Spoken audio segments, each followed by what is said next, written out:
ಬೆಳೆಗಳು ನಾಶ ಆಗಿದೆ. 50ಕ್ಕೂ ಹೆಚ್ಚು ಮಂದಿ ಈ ಘಟನೆಯಿಂದ ಸತ್ತೋಗಿದ್ದಾರೆ. ಜಾನುವಾರುಗಳು ತೀರಿ ಹೋಗಿದ್ದಾವೆ. ರೈತರ ಬೆಳೆ ಸಂಪೂರ್ಣ ನಾಶ ಆಗಿದೆ. ಇದರ ಡೀಟೇಲ್ಸ್ ಎಲ್ಲ ಹೇಳಿದ್ದಾರೆ ಇಲ್ಲಿ. ನಾನು ಇದನ್ನು ಓದಲಿಕ್ಕೆ ಹೋಗಲ್ಲ. ಎಕರೆಗೆ ಎಷ್ಟು ಕೊಡ್ತೀವಿ ಅಂತ ಹೇಳಿ ಅನೌನ್ಸ್ ಮಾಡಿದ್ದಾರೆ ಬೆಳೆ ನಾಶಕ್ಕೆ. ಆದರೆ ಫೀಲ್ಡಿಗೆ ಹೋಗಿ ಆ್ಯಕ್ಚುಯಲ್ ಆಗಿ ಎಷ್ಟು ಏರಿಯಾ ಡ್ಯಾಮೇಜ್ ಆಗಿದೆ ಅದನ್ನು ಗೊತ್ತು ಮಾಡಿ ಸಂಬಂಧಪಟ್ಟವ್ರಿಗೆ ಇವತ್ತಾಗಿರುವ ನೋವಿಗೆ ಸ್ಪಂದಿಸ್ತಕ್ಕಂಥ ರೀತಿಯಲ್ಲಿ ಜಿಲ್ಲಾ ಅಡ್ಮಿನಿಸ್ಟ್ರೇಷನ್, ಜಿಲ್ಲಾ ಉಸ್ತುವಾರಿ ಮಂತ್ರಿಗಳು ಕೆಲಸ ಮಾಡಬೇಕಾಗತ್ತೆ. ಅದರಿಂದ ಬಹುಶಃ ಆ ದಿಕ್ಕಿನಲ್ಲಿ ಕಾರ್ಯಾಚರಣೆ ಮಾಡ್ತಾರೆ ಅಂತ ಹೇಳಿ ನಾನು ಭಾವಿಸ್ತೇನೆ. ಅದರಿಂದ ಈ ಎಲ್ಲ ವಿವರಗಳನ್ನು ನಮ್ಮ ಆಫೀಸಿಂದ ಟೈಪ್ ಮಾಡಿ ಕೊಟ್ಟಿದ್ದಾರೆ. ಇದು ನಿಮಗೆಲ್ಲ ಗೊತ್ತಿರೋ ವಿಷಯ. ಇದನ್ನು ನಾನು ಮತ್ತೆ ನಿಮಗೆ ಕೊಡಬೇಕಾದಿಲ್ಲ. ಅವಶ್ಯಕ ಬಿದ್ದರೆ ಎಲ್ರಿಗೂ ಒಂದೊಂದು ಕಾಪಿಯನ್ನು ಬೇಕಾದರೆ ಕೊಡುತ್ತೆ. ಇದು ಈ ವಿಷಯದಲ್ಲಿ ಈ 48 ಗಂಟೆ ಒಳಗೆ ಅವರ ಉಸ್ತುವಾರಿ ಮಂತ್ರಿಗಳು, ಡೆಪ್ಟಿ ಕಮಿಷನರ್ ಏನು ಮಾಡಿದ್ದಾರೆ ಅಂತ ಹೇಳಿ ಇಲ್ಲಿ ಕೂತ್ಕೊಂಡು ಮಾತಾಡಲಿಕ್ಕಾಗಲ್ಲ. ಸ್ಪಾಟ್ಗೆ ಹೋಗ್ಬೋದು. ನಿಜವಾಗೂ ಅಲ್ಲಿ ಕೆಲಸ ನಡೀತಾ ಇದೆಯಾ? ಈ ನೋವಿಗೆ ತುತ್ತಾಗಿರ್ತಕ್ಕಂಥ ರೈತರುಗಳಿಗೆ ಅವ್ರಿಗೇನಾದರೂ ಸ್ವಲ್ಪ ಪರಿಹಾರ ಕೊಟ್ಟಿದ್ದಾರಾ ಇಲ್ವಾ ಅನ್ನೋದನ್ನು ನೋಡಿ ಮಾತನಾಡಬೇಕಾಗುತ್ತೆ. ಅದರಿಂದ ಇವತ್ತಿಷ್ಟು ಮಾತ್ರ ಹೇಳ್ತೇನೆ. ಬಹುಶಃ ಮುಂದಿನ 3-4 ದಿನ ಆದಮೇಲೆ ಏನು ಗುಲ್ಬರ್ಗಕ್ಕೆ ವಿಮಾನ ಇದೆ, ನಾನೇ ಹೋಗ್ತೇನೆ. ಕೆಲವು ಪ್ರದೇಶಗಳಿಗೆ ಬೈ ರೋಡ್ ಹೋಗಿ ನೋಡಿ ಇರ್ತಕ್ಕಂಥ ವಿಷಯವನ್ನು ವಾಸ್ತವಾಂಶ ನಾವು ತಿಳ್ಕೊಂಡಾದ ಮೇಲೆ ಸರ್ಕಾರ ಏನು ಮಾಡಿದ್ದಾರೆ ಮಾಡಿಲ್ಲ ಅದರ ಬಗ್ಗೆ ನನ್ನ ಅಭಿಪ್ರಾಯವನ್ನು ಹೇಳಲಿಕ್ಕೆ ಯಾವುದೇ ಆತಂಕ ಇಲ್ಲ. ಇಷ್ಟನ್ನು ಈ ಸಂದರ್ಭದಲ್ಲಿ ನಿಮ್ಮ ಮುಂದೆ ತಿಳಿಸ್ತೇನೆ. ನಾನು ಇನ್ನೇನಾದರೂ ಇದ್ದರೆ ನೀವೇ ಕೇಳಬಹುದು.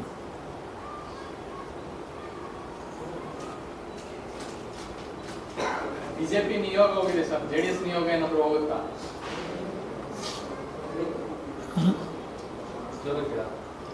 ಸರ್, ಪ್ರವಾಹ ಆಗಿದೆಯಲ್ಲ ಉತ್ತರ ಕರ್ನಾಟಕ, ಬಿಜೆಪಿ ನಿಯೋಗ ಹೋಗಿದ್ದಾರೆ, ಜೆಡಿಎಸ್ ನಿಯೋಗ ಏನಾದರೂ ಹೋಗಿ ವಾಸ್ತವಿಕ ನಿಖಿಲ್ ಹೋಗಿ ಬಂದಿದ್ರು. ಮತ್ತೊಂದ್ಸಾರಿ 8-9ನೇ ತಾರೀಕಿನಲ್ಲಿ ಹೋಗ್ತಾರೆ. ನೋಡಿ, 6 ಜಿಲ್ಲೆಯಲ್ಲಿ ಮುಖ್ಯಮಂತ್ರಿಗಳು ಏರಿಯಲ್ ಸರ್ವೆ ಮಾಡಿದರು. ಇದು ಮಹಾರಾಷ್ಟ್ರದಿಂದ ಭೀಮಾ ನದಿಯಲ್ಲಿ ಹೆಚ್ಚು ಮೊದಲನೇ ಬಾರಿಗೆ ಬಂದಿದ್ದರಿಂದ ಅನೇಕ ಹಳ್ಳಿಗಳು, ರಸ್ತೆಗಳು, ಸೇತುವೆಗಳು, ಮನೆಗಳು ಡ್ಯಾಮೇಜ್ ಆಗಿದೆ. ಮೊದಲನೇ ಬಾರಿಗೆ ಇಂತಹ ಭೀಕರವಾದ ಒಂದು ನೋವು ಆರು ಜಿಲ್ಲೆಯಲ್ಲಿ ಅತಿವೃಷ್ಟಿಯಿಂದ ಏನು ನಡೆದಿದೆ. ಅದಕ್ಕೆ ಜಿಲ್ಲಾಧಿಕಾರಿಗಳಿಗೆ, ಸಂಬಂಧಪಟ್ಟಂಥ ಮಂತ್ರಿಗಳಿಗೆ ಡೈರೆಕ್ಷನ್ 48 ಗಂಟೆ ಆಗಿದೆ. ಅದು ಏನು ನಡೀತಾ ಇದೆ ಗೊತ್ತಿಲ್ಲ ನನಗೆ. ನಾನಂತೂ 4-5 ದಿನ ಬಿಟ್ಟು ನಾವು ಹೋಗಿ ಒಂದು 4-6 ಕಡೆ ನೋಡ್ತೇವೆ ಎಷ್ಟು ಮಟ್ಟಿಗೆ ಪರಿಹಾರ ಕಾರ್ಯಕ್ರಮ ನಡೆದಿದೆ, ನಡೆದಿಲ್ಲ, ಜಾನುವಾರುಗಳಿಗೆ ಎಷ್ಟು ಸತ್ತೋಗಿದ್ದಾವೆ, ಏನು ಪರಿಹಾರ ಕೊಟ್ಟಿದ್ದಾರೆ, ಸತ್ತ ರೈತರಿಗೆ ಏನು ಪರಿಹಾರ, ಆ ಕುಟುಂಬಕ್ಕೆ ಸ್ಥಳದಲ್ಲಿ ಎಲ್ಲ ವಿಷಯಗಳನ್ನು, ಮಾಹಿತಿಗಳನ್ನು ಕಲೆಕ್ಟ್ ಮಾಡ್ಕೊಂಡ್ಮೇಲೆ ಮುಂದೆ ಕೇಂದ್ರಕ್ಕೂ ಕುಮಾರಸ್ವಾಮಿಯವರು ಪತ್ರ ಬರೆದಿದ್ದಾರೆ ಪ್ರಧಾನಮಂತ್ರಿಗಳಿಗೆ. ಬಹುಶಃ ನಾನು ಅದರೆಲ್ಲ ವಿವರವನ್ನು ಪ್ರಧಾನಮಂತ್ರಿಗಳಿಗೆ ತಿಳಿಸಲಿಕ್ಕೆ ಇಚ್ಛೆಪಟ್ಟೆ. ಗೃಹ ಸಚಿವರಿಗೆ ಅದೇ ಕುಮಾರಸ್ವಾಮಿಯವರು ಬರೆದ ಕಾಗದ ಪ್ರಧಾನಮಂತ್ರಿಗಳಿಗೆ ಅಮಿತ್ ಶಾ ಅವರಿಗೆ ನೆನ್ನೆ.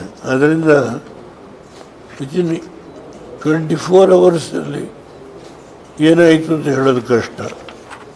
ಏಕೆಂದರೆ ದೇಶದಲ್ಲಿ ಭಾಳ ಸಮಸ್ಯೆಗಳಿದೆ.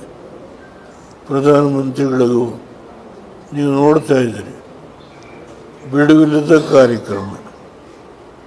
ಅದರಿಂದ ಇದರ ಮೇಲೆ ಏನು ಕ್ರಮ ತೆಗೆದುಕೊಂಡಿದ್ದಾರೆ ಅನ್ನೋದನ್ನು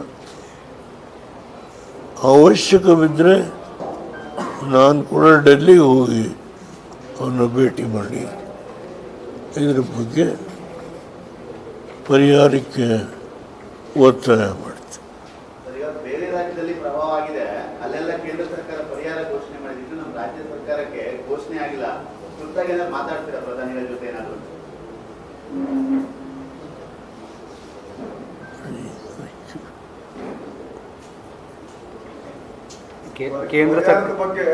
ಕೇಂದ್ರ ಸರ್ಕಾರದಿಂದ ಕೂಡ ಪರಿಹಾರ ಘೋಷಣೆ ಆಗಿಲ್ಲ. ಬೇರೆ ರಾಜ್ಯಗಳಿಗೆ ಕೊಟ್ಟಿದ್ದಾರೆ, ನಮ್ಮ ರಾಜ್ಯಕ್ಕೆ ಸಂಬಂಧಪಟ್ಟಂತೆ ಏನು ಘೋಷಣೆ ಆಗಿಲ್ಲ. ಪ್ರಧಾನಿಗಳ ಹತ್ರ ಮಾತಾಡ್ತೀರಾ ನೀವು ಅಂತ ಕೇಳ್ತಿದ್ದಾರೆ. ನಾನು ರಾಜಕೀಯ ಬಳಸಲಿಕ್ಕೆ ಹೋಗಲ್ಲ.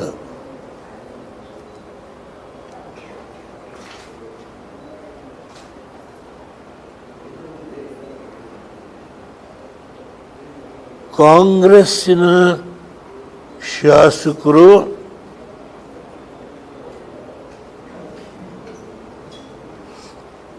ಗ್ಯಾರಂಟಿಯ ಕಾರ್ಯಕ್ರಮವನ್ನು ಅನುಷ್ಠಾನಕ್ಕೆ ತರಲಿಕ್ಕೆ ಹೋಗಿ ಇವತ್ತು ರಾಜ್ಯ ಬರಡಾಗಿದೆ. ಹಣಕಾಸಿನ ಸ್ಥಿತಿ ಹದಗೆಟ್ಟಿದೆ.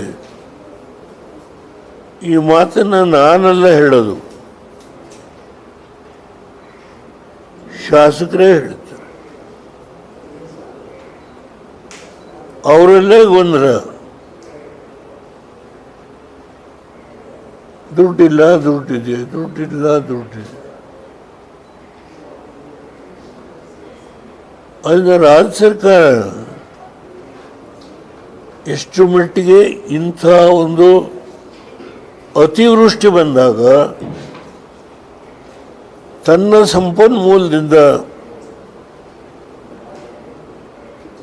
ಆ ಯಾವ ಜನ ಸಂಕಷ್ಟಕ್ಕೆ ಈಡಾಗಿದ್ದಾರೋ ಅವ್ರಿಗೆ ಶಕ್ತಿ ಮೀರಿ ಸಹಾಯ ಮಾಡಬೇಕು ಜವಾಬ್ದಾರಿ ಇತ್ತು. ಆದರೆ ಅವರಲ್ಲೇ ಗೊಂದಲ.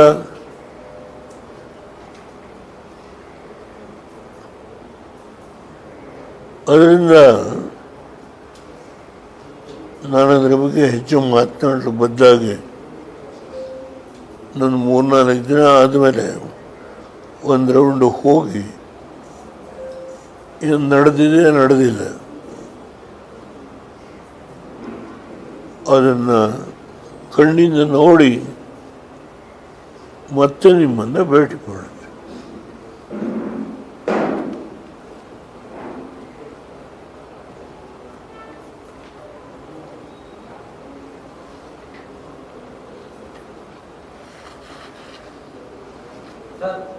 ಬಿಡದಿ ಟೌನ್ಶಿಪ್ ವಿಚಾರವಾಗಿ ರೈತರು ಪ್ರತಿಭಟನೆ ಮಾಡ್ತಾ ಇದ್ದಾರೆ.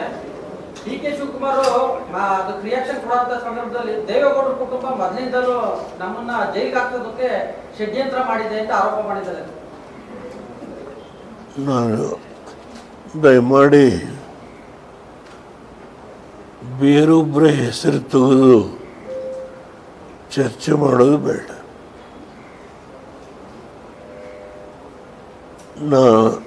ನಾನು ಆ ವಿಷಯದಲ್ಲಿ ಯಾವುದೇ ರೀತಿ ಮಾತನಾಡಲಿಕ್ಕೆ ಹೋಗಲ್ಲ. ಅವರು ಒಂದು ನಿಮಿಷ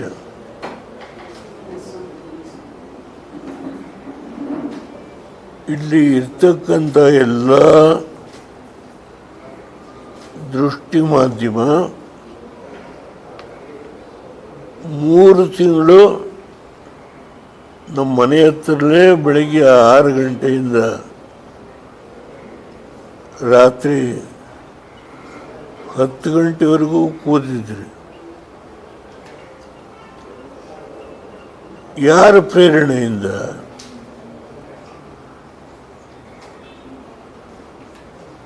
ನಾನು ಯಾರಿಗೂ ಆಪಾದನೆ ಮಾಡಲ್ಲ. ಅವತ್ತು ಮಾತಾಡಿಲ್ಲ.